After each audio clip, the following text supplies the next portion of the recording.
What is up, guys? Ninja Nick. We're back with another round of the Catskill, New York, Kirwan's Game Store League Challenge. This is round 3. We have James Thiel, who got second at Salt Lake City Regionals on the left here, and then Chris on the right is playing Lost Box. Chris has won a couple of regionals in the past, I do believe, with Turbo Dark. Definitely has topped a whole bunch of regionals, as well as, I think, 2016 NAIC. He played Night March with double Stardust Jirachi, which was unheard of at the time. Just helped him with his auto losses to actually beat them, or his unfavorable matchups, rather. So it looks like we are going to start here with James. He's going to immediately Ultra Ball here. Does start with the Bidoof. He is playing Arceus Giratina. That is the pet deck of his. He did play this at NAIC to the best finish out of all of us in the area, honestly. I don't remember exactly what he got. I think he was close to top 32. I think he only got top 64, though. But, yeah, he did play Arceus Giratina, as well as our friend Alan played the same 60 as him. And then, of course, I played the Rapid Strike. And we were the three from our area who ended up in day 2 of NAIC. So, very solid finish for him. He got his Worlds invite. He is going off to Japan. You can't see it on your view, but on mine, he is wearing the purple Play Pokemon shirt that he actually wore at Salt Lake when he was on stream, which is pretty cool. I would love myself one of those t-shirts. I know Azul, I think, just has an entire closet full of them because they put him on stream like every single freaking tournament. We just see an attach of a V-Guard to the Arceus V, and that is it. Just passing the turn off to Chris. But as always, Arceus, all that it needs turn 1 is an energy attachment, and then turn 2 just needs another one, and then it's off to the races. So Chris, starting with the Dragonite V, is probably not his best choice of a starter. We see he's sorted all of his energy and Pokemon to the front of the deck so that he can very easily prize check what is in there. Especially for Lost Box, it is important to know exactly which energies are prized so that you don't lost zone too many of them. I don't believe Chris is on the Kyogre during this tournament. He is in a future one that is previous on my channel. I'm sorry these got uploaded in a incorrect order, but Chris is definitely on just the Turbo Lost Box, just the way it goes, the normal, nothing too fancy about it. Does get the switch cart to switch into the Comfey Flower Selects to get an escape rope into the Lost Zone. We get a Pokestop. Mills a Chorus's Experiment is very important. That's not what you want to see. You want to see that Pokestop milling just item cards, and sometimes maybe energy is fine too, in case maybe you have a Clara. But looks like James is going to go for the immediate judge here. Going to put Chris at a 4-card hand. Chris's first turn was not looking very good at all, so maybe this judge will actually help him. But if you can reduce your opponent's hand size, it's almost always the correct play to do. So James definitely looking for an Arceus V-Star this turn. Looks like he gets to it because he did draw an Ultra Ball. He's going to actually discard an Umbreon VMAX as well as a Grass Energy. He was not playing the Umbreon line in his deck during NAIC, and I think he and Alan both independently decided that they should add Umbreon VMAX to the deck, potentially for this Worlds format that we are in right now. So it's kind of funny to see that both guys that were playing the same 60 at NAIC both independently came up to the same conclusion.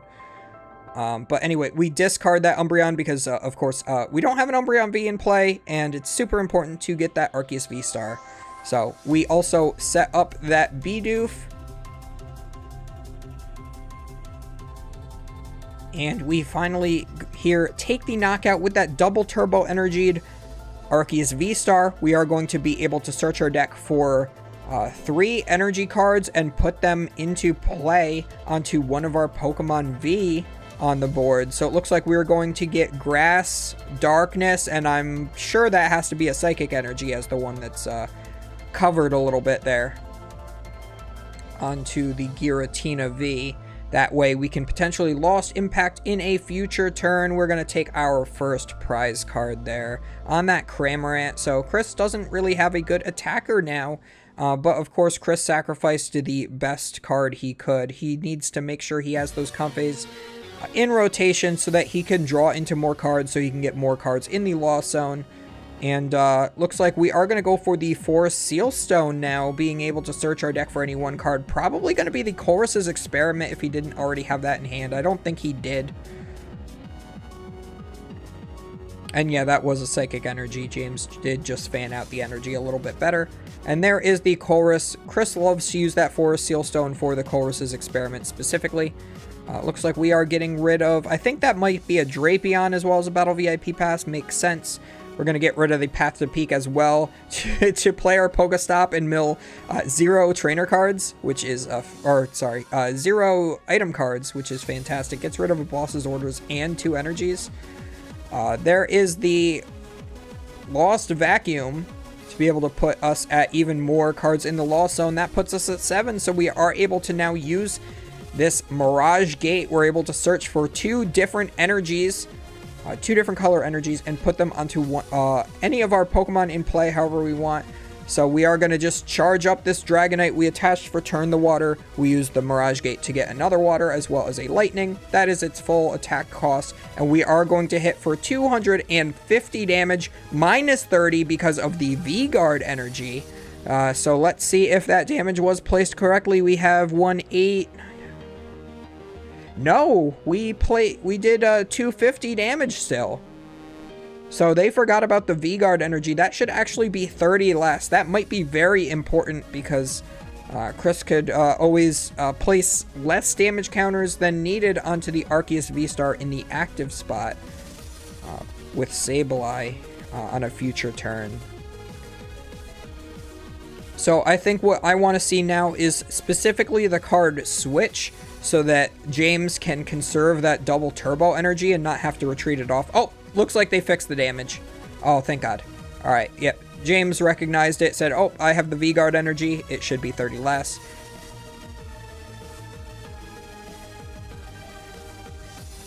And we do have specifically Switch, so we are able to switch, and we can use that double turbo energy as the cost for the Lost Impact to take the knockout on the Dragonite V.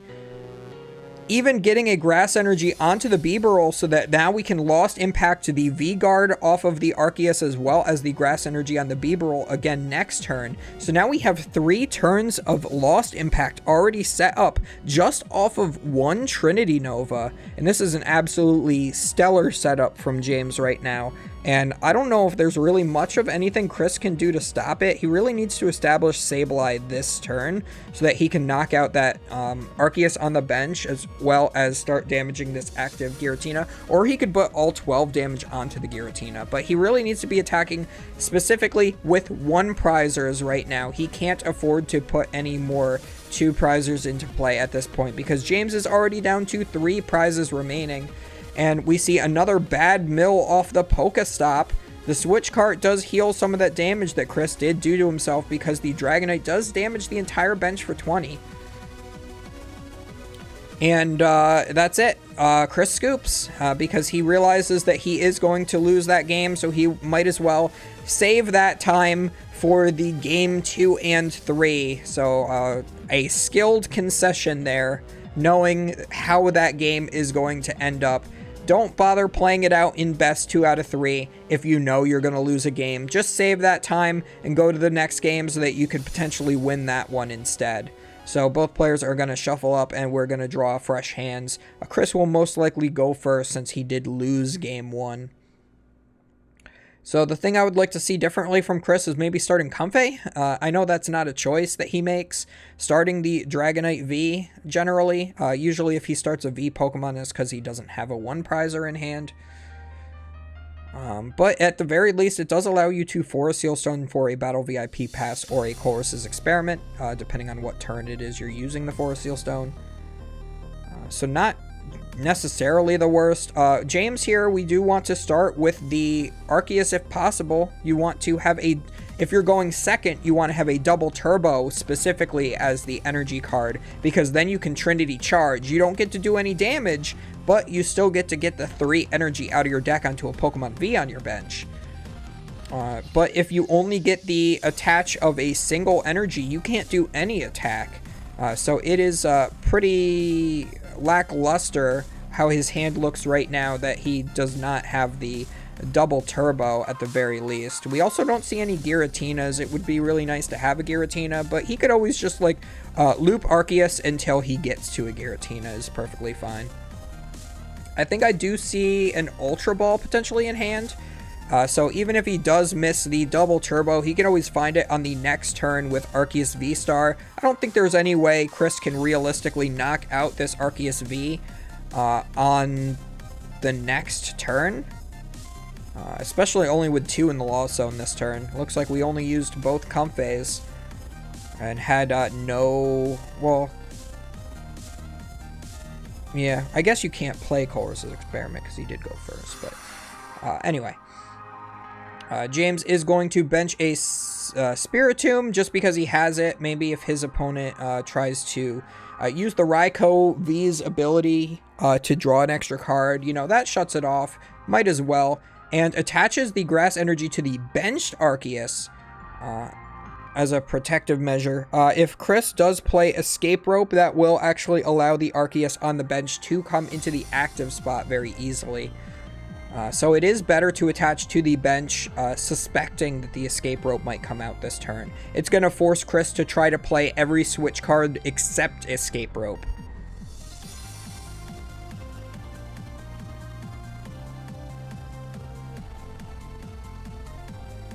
So there is the Escape Rope. Looks like James is actually going to promote the Spiritomb. I think he feels fine with letting a Cram knock out the Spiritomb instead of having that damage go onto an Arceus. That feels really good, actually. Keep those Arceus as undamaged as possible. Chris has a lot of cards in hand, but not too much to do with them right now. It looks like that is just going to be a pass for the turn. So since we know there is an Ultra Ball in hand, we can Ultra Ball for the Arceus V-Star and use the Arceus V-Star's V-Star power to actually search for the switch card to put that Arceus on the bench into the active spot and use Trinity Nova. So we'll have to see exactly what he's looking for. It looks like we do go for this switch here. And we're thinking about the Giratina V as well, it looks like. We were considering that. I think it wouldn't be a bad idea to get the Bidoof in rotation either, or just a supporter for the next turn, or a supporter for... Well, no, you have an Iono in hand, right? So I think I would just go without that, and maybe get a Bidoof for the bench, or the Path to the Peak would even not be too bad, but you do have the... Well, yeah, I guess the Path to the Peak would shut down the Greninja, so that wouldn't be too bad. But it looks like we're going to go for the Nest Ball as the second card with Starbirth instead. I like that because you can get the Giratina V with that. You would rather use the Starbirth to get the Nest Ball instead of the Giratina V, and then use the Nest Ball to get the Giratina V, because then that's one less card that's in your deck. That's one less card that you can potentially draw into. That's not what you want to see. Usually you want to see your Nest Balls turn 1. That's why Arceus plays 4. But you don't need them late in the game. He's already got 3 Pokemon V in play, so most likely his path to victory will be just using those. So no need to have any more Nest Balls in the deck. Looks like we do draw ourselves into another one. Looks like there's, I think, 6 in the Lost Zone. I think that's what James is keeping track of with that die that's up by the stadium card area on the play mat.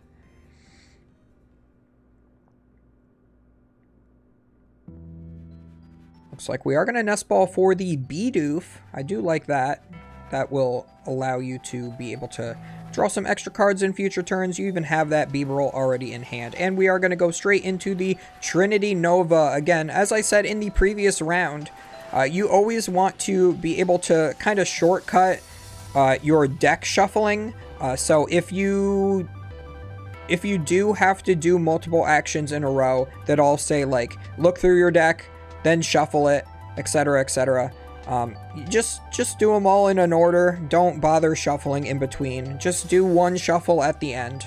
Just tell your opponent, oh, I'm going to go back in. Just save that time, because you could spend a whole minute shuffling and having your opponent cut and shuffle and all that, and then go through and do it again. Whereas you could just do it once instead of 2-3 times.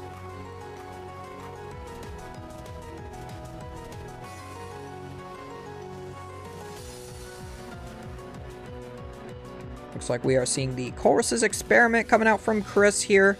I'm going to get another couple cards into the Lost Zone. Looks like one of them is going to be the Pokegear, and the other one is going to be a Lost Vacuum. You usually like to see the Lost Vacuum be one of the things that gets taken, especially if you have that Forest Seal Stone, because then you can use the Forest Seal Stone and then have the Lost Vacuum put it in the Lost Zone. Or use it in combination with that Pokestop. Looks like we are going to actually hit a couple of items this time. We get Mirage Gate and Nest Ball off of this Pokestop. And we could see a Mirage Gate this turn. We are at 9 cards in the Lost Zone. We're 1 away from being able to attack with Sableye, but that's fine because we can still attack with Greninja this turn. Greninja could actually soften up 2 of your opponent's Pokemon. Or if you have access to another Lost Vacuum, you can easily hit that 10 card number this turn. So it looks like we are going to go for a Psychic to the Raikou and a Water to the Comfey to Retreat. And then we're using the Forest Seal Stone maybe for another. This is a bit odd. Oh, looks like maybe he didn't have the energy in deck to be able to attack with Greninja, maybe? Oh, I think Chris maybe accidentally put it on the Raikou, and James is letting him take it back and put it on there. I think at that point, I would not allow him to take that back. I'd be like, nah, I don't want you to attack with Sableye. You keep it on that. You keep it on that guy that I can one-shot with my Giratina. That's perfectly fine.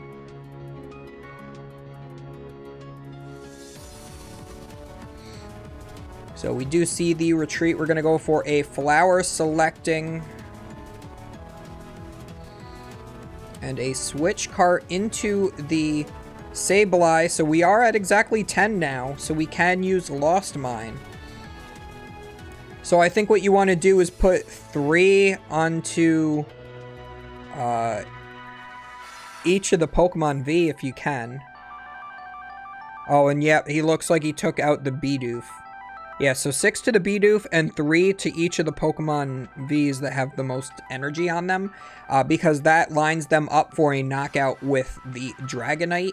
The Dragonite does do 250 damage, so these V-Stars, both the Arceus and the Giratina, both have 280.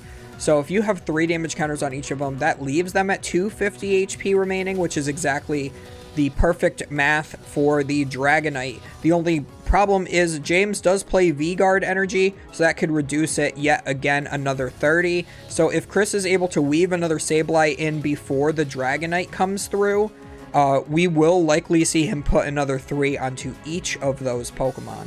But 3 at the moment is perfectly fine because, again, no V-Guard in play. We do see James is playing the Judge, so that's going to limit Chris's hand quite a lot. This is the way that Arceus has a better Lost Box matchup, is it just plays Judge and INO every single turn to try to disrupt their hand. Lost Box loves to build up just a massive hand, just a lot of cards, a lot of options, and if you can disrupt that every turn, you are doing quite a lot to them. We are seeing another Trinity Nova here is going to just get... Oh, no, looks like we do have another 2 energies in the deck. I thought there was only 1, but it looks like we do finally find that Grass energy to the Giratina V. I was a little bit concerned earlier because I did not see that Grass energy come out, but I think it must have been in his hand earlier and more recently got judged back into his deck.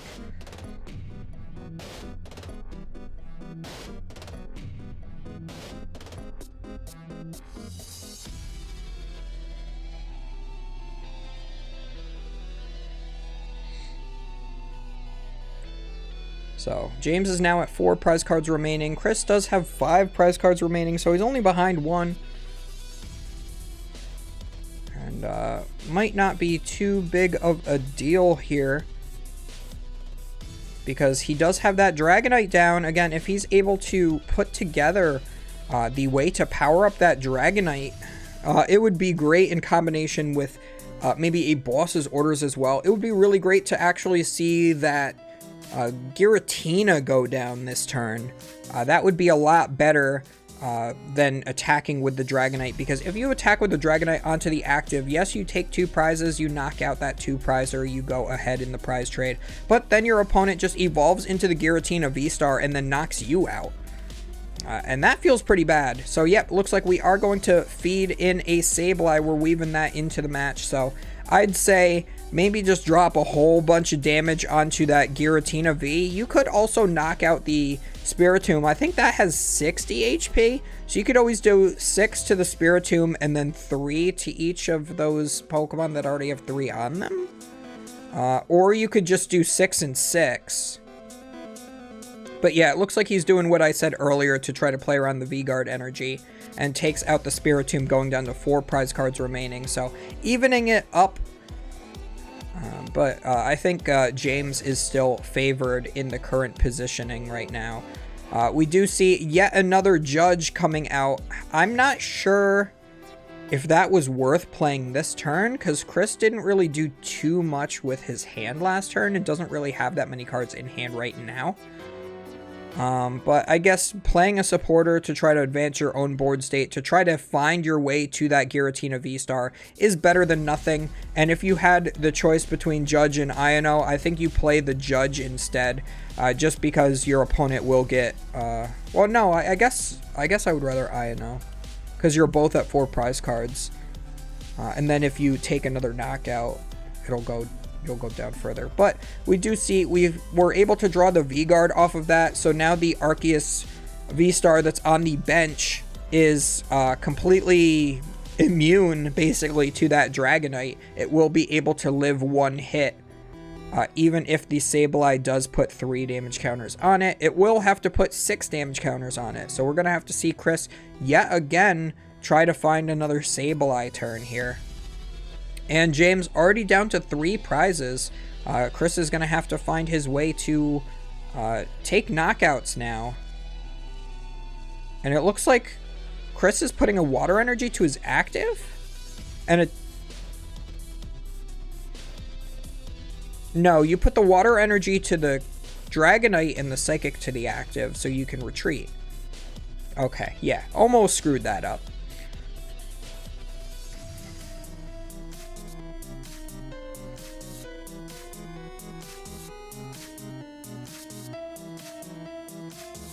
Oh, and we find the boss's orders finally. So now, all right, now this is a little bit of a pickle for James here. So Chris does get the boss's orders to knock out the Giratina with the Dragonite.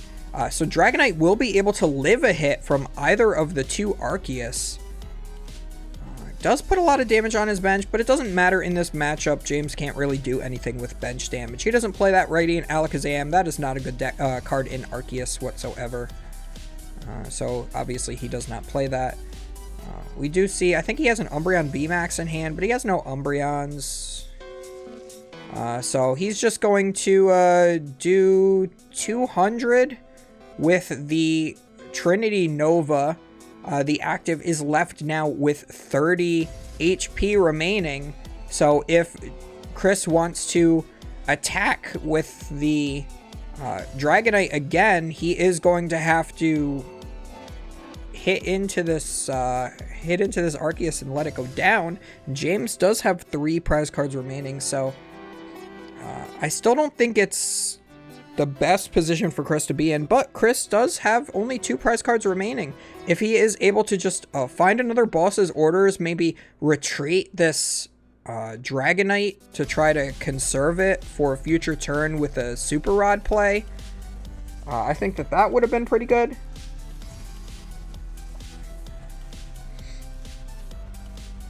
Because I think your win condition is boss's orders the bench.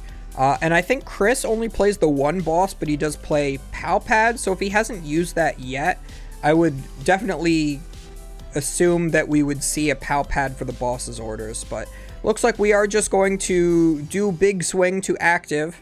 We are going to do 250 minus 30 for the V-Guard energy. Did we remember to reduce the damage this time? Nope, I don't think we did. James, you gotta remember your V-Guard energy, buddy. So we see Path Iono. So Chris is going to go down to 2 cards remaining while getting his only offensive Pokemon getting knocked out. And I don't know how much, how good that's going to do. Well, it looks like he also switched out of the active as well. But we do see that the Sableye comes in. And actually, even though he forgot about the, V-Guard energy on his bench, it doesn't matter because Chris's Sableye can just do the 6 damage counters it needs, and Chris ends up winning that game, so seemed unlikely for him to win that game, but it just came down to the point that he was able to get to 2 prizes and hit into an Arceus and then play Sableye, so Chris just doing Sableye things with Sableye cards. So we are going to go into a game 3. We do have plenty of time for game 3. We have about 25 minutes left in the round, it looks like. So that should be enough. Games generally average like 25 minutes to finish in best of 1. So if we have 25 minutes left on the clock and then plus 3 turns, we definitely should see a conclusion to this match. So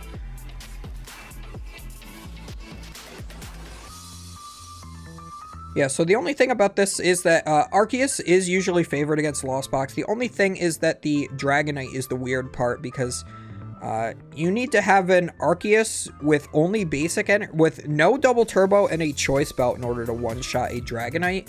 So if you can set that up, you're extremely favored. If you can't, Lost Box definitely does have a lot of potential to be able to pull it out.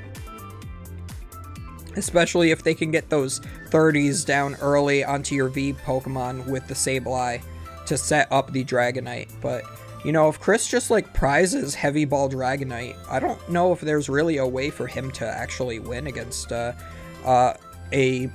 moderately well-drawing Arceus deck. We do see the Nest Ball is coming out, getting a second Arceus down into play. We are going to see, looks like the double turbo energy is going to get attached, and probably just a pass from there, I would assume. I don't think there's anything else he can play. Chris draws a Mirage Gate for the turn, not the card he's looking for this early, but does have a Colress's Experiment, something that he was lacking turn 1 both of the previous games. He is going to be able to put the Super Rod and the Water Energy into the Lost Zone. Not cards you want to see in there, but cards that if you see them too early, kind of just have to be there. So we are going to see the Escape Rope. Chris is obviously going to be promoting that Comfey. That's his only choice. Technically, James is supposed to promote first, but since there's only one choice for Chris, it doesn't matter if he actually chooses first. And a Mirage Gate here. I think you actually... Do you get rid of the Mirage Gate here? I think you kind of want to. But nope, gonna get rid of the Psychic Energy instead. I mean, I think either way is fine. We're gonna mill with our Pokestop, and we do get 2 item cards. We get the Echoing Horn and the Heavy Ball. We are gonna be able to search our prize cards for a basic Pokemon. Looks like there are none, just a bunch of trainer cards, it looks like. I don't even think there were any energy in there from that very quick glance. Chris is putting down a second Sableye so that he can retreat into one and let it die to the Arceus. So again, not that great of a start here from Chris.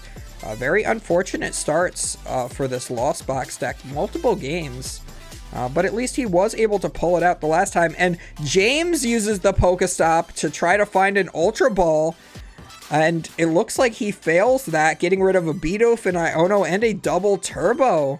That's pretty awful, but is able to Bibarel for 2, drawing into the Ultra Ball. So the Pokestop actually still coming in clutch, because if he just used the Bibarel, he would not have drawn into that Ultra Ball.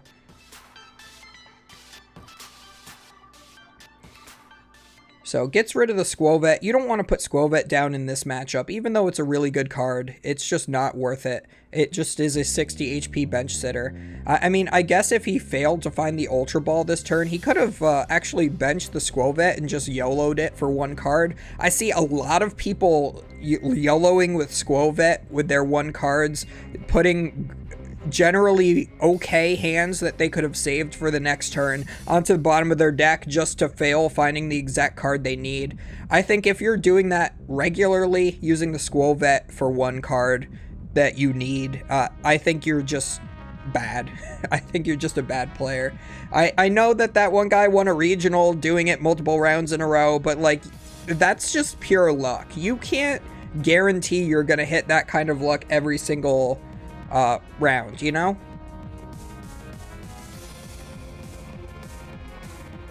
You can't just risk it for the biscuit on Squovet. You could have risked it for the biscuit back in the day with Professor Birch's observations, okay? But you can't do it these days on the Squovet, all right? It's just it's bad play. It's bad juju, man. And we do have that Arceus V-Star was able to use its Star Birth, got some good cards here. We're going to be able to use our Trinity Nova, start setting up both the Arceus V and the Giratina V that are on the bench. Going down to 5 prize cards remaining here from James. We have 19 minutes left in the match. Still plenty of time, now that both of these players have had a couple of turns here. So Chris is on his second turn here. He's going to Nest Ball for that Cramorant. He's probably just going to be attacking with that this turn more than likely. I don't think there's any way he can get to the amount of cards he needs in the Lost Zone this turn. Definitely going to be able to get to 4. A couple of really good flower selects getting rid of those Battle VIP passes. And Chris actually chooses to get rid of a Chorus's Experiment, but that is because the other card was also a Chorus's Experiment. Not taking the time to choose between the two Chorus's Experiments. If you take time choosing between 2 of the same card with your flower selecting, you're a cheater. You're just cheating. You're stalling the clock. It's blatant cheating. Alright, if it's 2 of the same card. If you have Battle VIP Pass and Battle VIP Pass off your flower selecting, and you're spending like 15 seconds choosing which card you're taking, you're bad. We see the Iono come out from James, putting down another Giratina V first.